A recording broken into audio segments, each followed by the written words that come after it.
Okay, in this video we're going to go through the chain rule and the general power rule.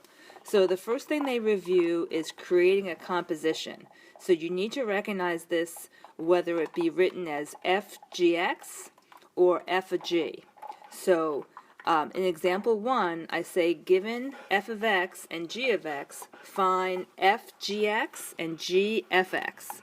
So this is the rule of thumb. If you're looking for your FGX, so if f is the outside function, then what we would do is write down the f function first, which would be 7x plus 3, and then wherever we have an x, which is right here, we would plug in the g function. So this really would be 7 times not just x, but the x plus 1 from the g function plus 3. Then let's clean things up.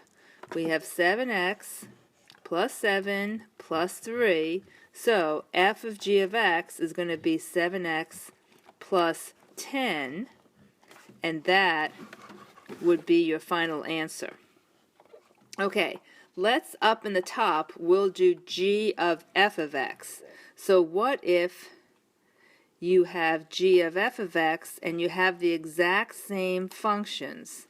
So what you would do first, is you would write down your g function, which is x plus 1, and I don't really need that parenthesis, and then the x right here would be replaced by 7x plus 3. So I would really write 7x plus 3 and then add the 1, so it'll be 7x plus 4. So you should be able to do compositions without any problem. That was just a little quick review.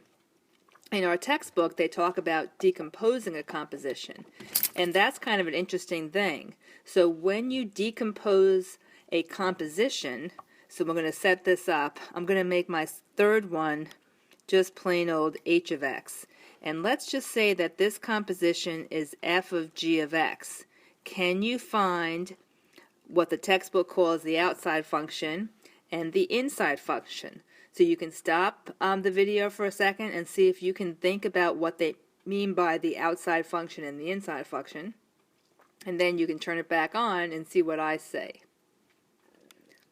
Okay, so if I look at the outside function, I'm saying that outside function could be the square root of x. Then the inside function would be x plus 7. So think about this. If I was going to build this composition, wouldn't I first write radical x and then replace my x with the g of x function, which gives me exactly what I have here. So that should be pretty clear to you. See if you can do the next one now. I'm just going to start writing.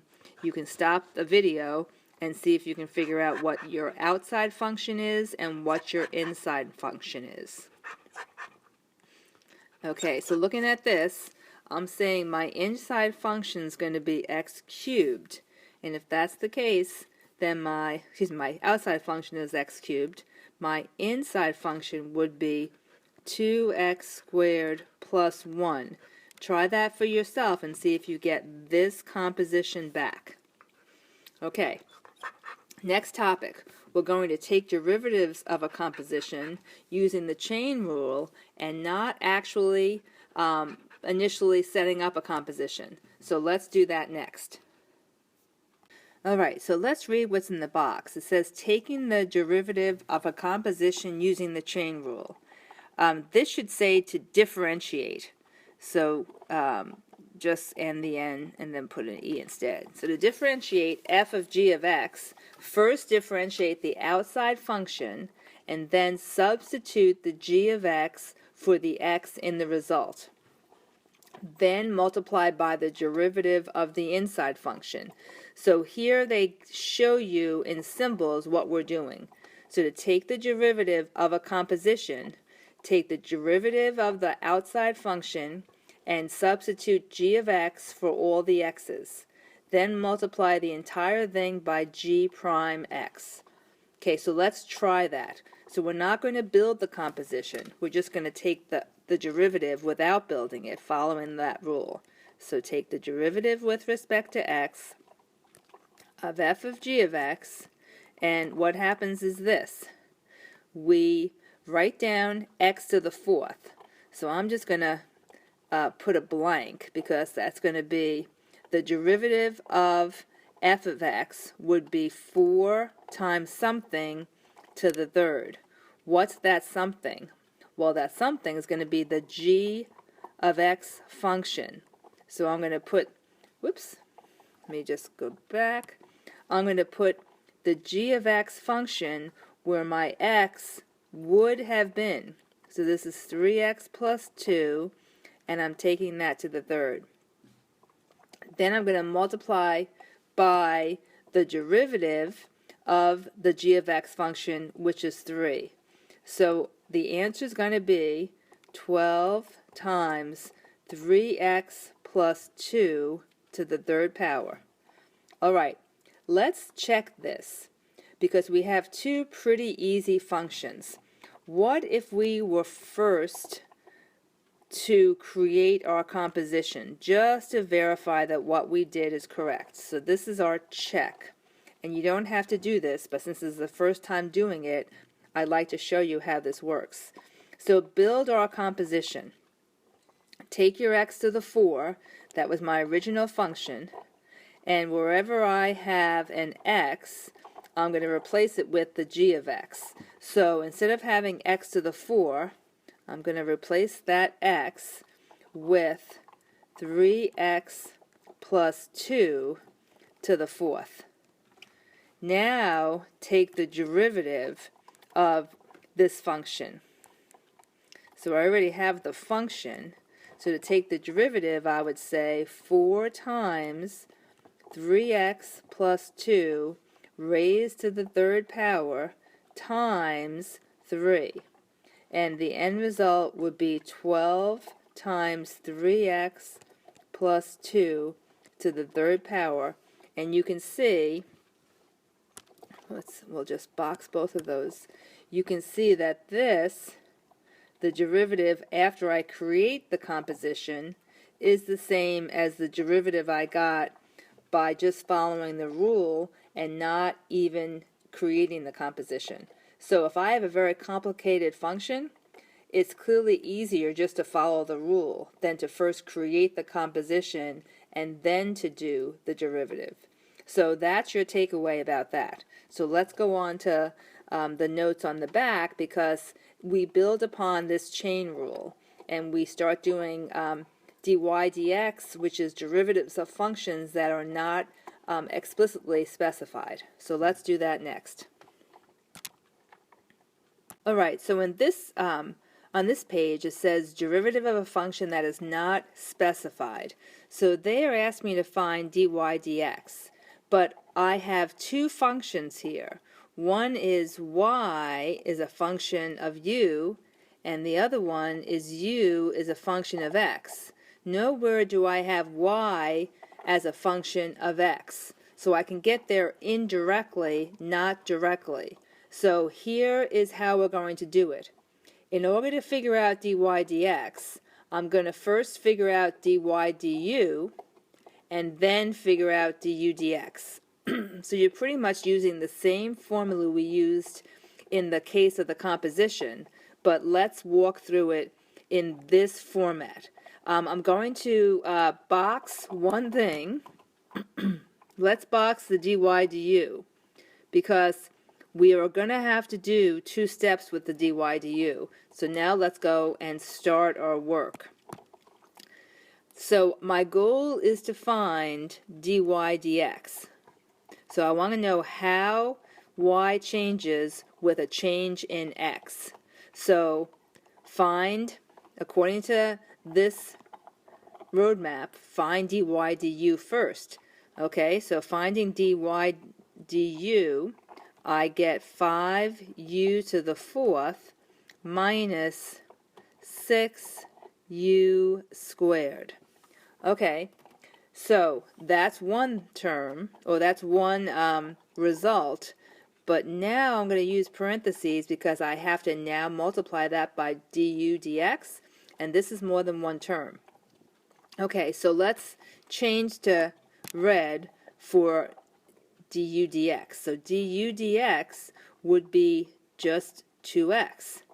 All right, so now we need to put in an expression that includes, for u, that includes x in these two spots before we're done. And that's why I have the star here. So I need to have all of my terms be in terms of x. So let's clean this up now. So we'll change it, we'll go back and forth between the two colors.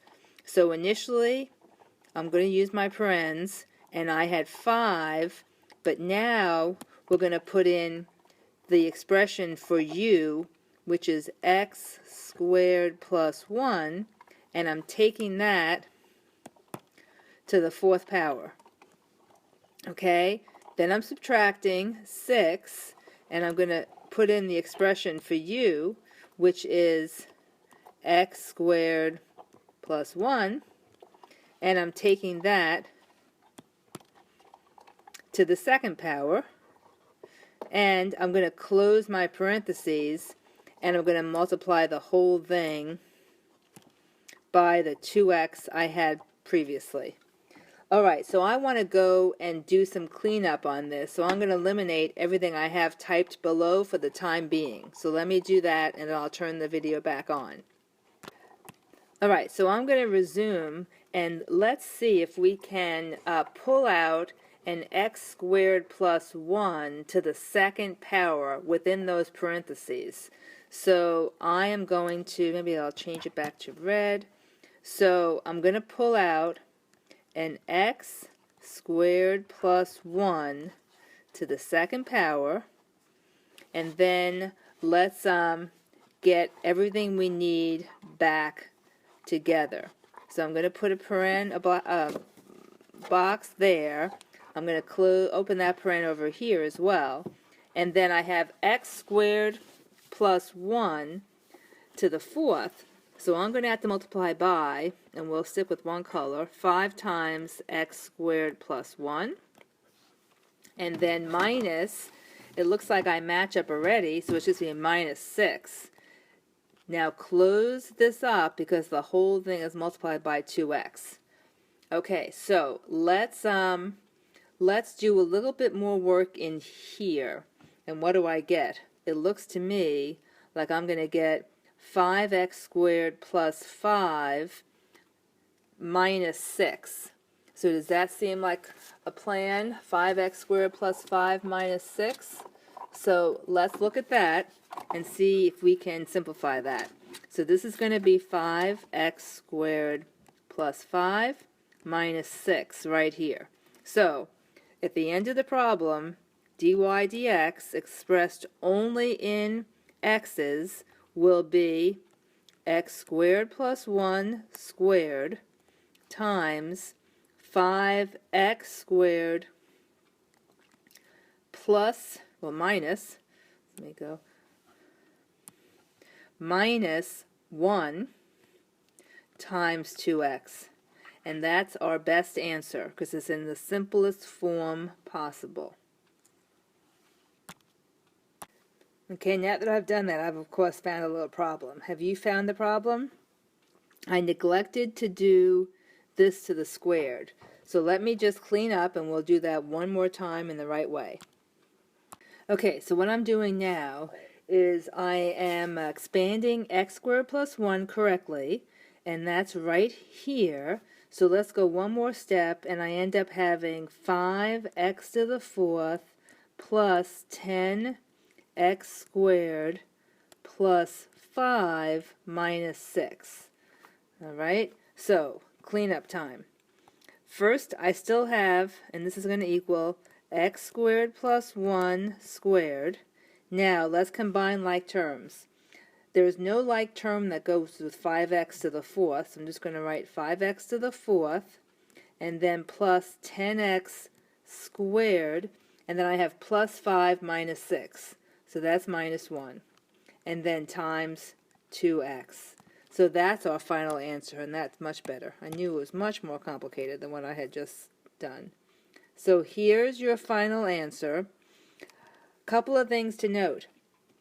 I have all factors, okay? They're all multiplied.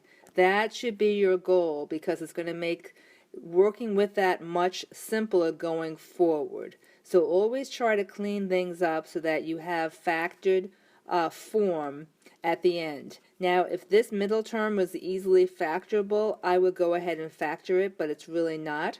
So it's fine the way it is. I think this is an improvement over having this 6 hanging around. So I would go with that as my best form. Okay, let's try another practice problem on the next page. Alright, so here's a practice. It says, find dy dx if y is a function of u and if u is a function of x. So we're going to find dy dx by doing the chain rule. So the chain rule was that dy dx equals dy du times du dx. So let's try that. So dy dx is going to equal, let's do dy du first. So that's 3u squared plus 8u plus 7. Put it in parentheses, and then let's multiply it by du dx, which would be 3x squared. So just like in the prior case, we cannot have u's in my answer because I need to have everything be in x's. So wherever I have a u, I'm going to plug in x cubed plus 3. So with that in mind, I'm going to use my paren still, and it's going to be 3 times x cubed plus 3, and that's squared, plus 8 times x cubed plus 3 plus 7, and all of that's being multiplied by 3x squared. Now, in the previous case, we went ahead and we factored out a common term. But now we have 3 terms, and there's nothing common between those 3 terms, so I'm not going to partially factor anything out. I'm going to let it be. And now what I want to do is I want to evaluate this where x is 1. So wherever you have an x, I'm going to put in a 1. So this ends up being 3 times 1 cubed is 1 plus 3 is 4, so that's 4 squared, plus 8 times, it's another 4, plus 7, and then all of this in parentheses is multiplied by 3 times 1 squared, which is just times 3. So 3 times 16 is 48, plus 32, plus 7, times 3. So let's add these up. 7 and 2 is 9, and 8 is 17, and carry the 1, and 4 and 3 and 1 are 87, and then times the 3, so we get 3 times 4 is 24, and 2 is 26. So 261 is your answer for dy dx evaluated where x is 1. Okay, so you should be able to do that. This is the chain rule. And just a couple of points to note. Your first equation will have a y in it because that's in the numerator. Your last equation will have an x, so that's in the denominator. So in terms of figuring out the order, dy du comes first, and then du dx comes next. So our next practice thing is going to be to apply this knowledge to marginal revenue and rate of time. So let's do that on the next page. Okay, let's read this together. So we're talking about marginal revenue and time rate of change. A store sells ties for $12 a piece. Let X be the number of ties sold in 1 day, and let R be the revenue received from the sale of X ties, so that revenue equals 12X. Okay, so what is that? Revenue equals price, which is $12, times quantity, which is X. So that means I do not have a monopolist because price is not a function, it's just a constant, and that constant is 12. So that's my revenue expression. Suppose, and I'm going to go on reading, suppose that daily sales are rising at a rate of 4 ties per day.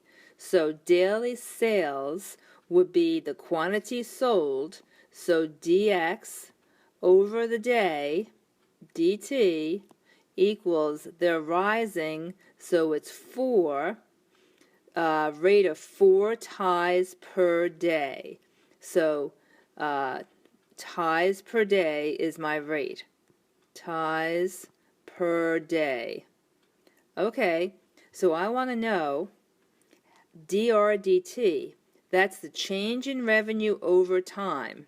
So this is asking me, how does revenue change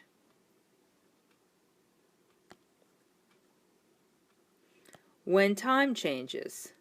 So what's the revenue change per day? That's what that first expression means. dr dx, that asks me, or that tells me, the rate at which revenue changes with each sale of a tie. Okay, so that is going to be related to the revenue equation. And dx dt tells me how many more ties I sell in a day over time, and that's going to be 4 ties per day. Okay, so if I want to figure out what dr dt is, I do not have a function that directly has time be a function, revenue be a function of time, but I can do it indirectly. So first I'm going to figure out dr dx. So revenue as a function of ties sold, or as a function of quantity. So dr dx, using this equation, the rate of change is going to be 12. Okay, times dx dt is 4 ties per day. So how is revenue changing over time? Revenue will change at a rate of $48 per day. It's positive, so revenue will increase by $48 per day if the daily sales are rising at a rate of 4 ties per day. So each day they're going to make an additional $48 than what they were doing before this rise. Okay? So that's this example. Let's go on. There's one more example that we can do below. Okay, so I had initially incorrectly written this practice problem, so make sure that your notes reflect the correct wording to this practice problem. So the practice problem says, what if a store sells Timex watches for $20 per watch so that the revenue equals 20x? So here's my revenue equation. Revenue equals 20x. If the quantity of watches sold is reduced by 2 per day, so the quantity of watches sold, that's x. So dx dt, they're telling me, is reduced, so that means it's negative 2 per day. So it's going to be negative 2. How fast is revenue changing? Okay, so that's telling me that's asking me how fast is revenue changing with respect to time. So I need dr dt. So I first have to have an equation that is based on r. So here's my first equation. So if I take that derivative, I will get dr dx. And then look at the second equation, where the second derivative is dx dt. So do you see how, in theory, those cancel and you now have dr dt? So let's try this. What is dr dx? Well, that is just 20. What is dxdt? Well, that is negative 2. So the revenue is decreasing or changing at a rate of negative $40 per day. So that's how the revenue is changing. So I hope this made sense to you. You can now go back and do the remaining 7 problems that were on the second part of this section.